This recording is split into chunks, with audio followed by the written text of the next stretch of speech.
What's up, guys? Quick video this evening. I am thinking about deadlifts. I have deadlifting on the brain, and a couple days ago in the gym I noticed a very experienced lifter, but kind of showing a really common problem, I think, in a lot of modern lifting, and that is when going with a conventional deadlift approach. So not sumo, but a conventional approach. The legs, the foot stance are oftentimes too far apart. And the whole intention is that you want to drive the load through your legs, through your heels, into the ground. And you want to do it in the easiest, most efficient way possible.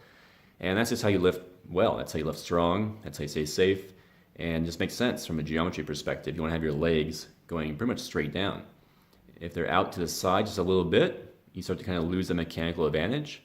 And so for a lot of people, I think the foot stance, if they were to go more narrow and a hip width, it's going to be more narrow than they probably think that they should.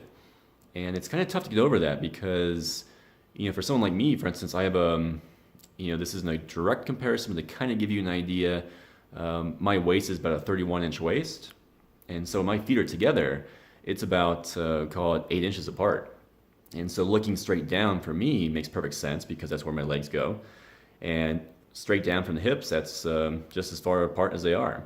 For most people, I've kind of heard that it's kind of like two fists. Like if you were to put, I'm holding my phone right now, but your fists side by side, that width is kind of close to where your hip width is going to be. And that's kind of illuminating, I think, because for a lot of us, we think that our hip width is a lot wider. It's much more like a jumping stance.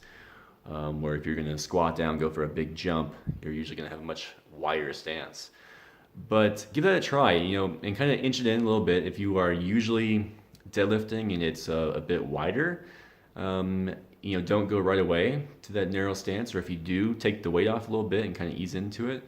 Because when you change anything, you can kind of up the risk, of course. But it is a much safer way to deadlift because you are lining your body and your joints up in a very effective manner.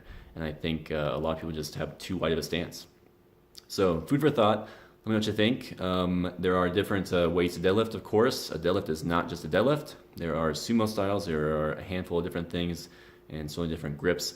But in terms of a conventional deadlifting technique, I think a lot of people are using too wide of a stance. All right, that's your PSA for the evening. Short video, as I said, and we will get back to you tomorrow.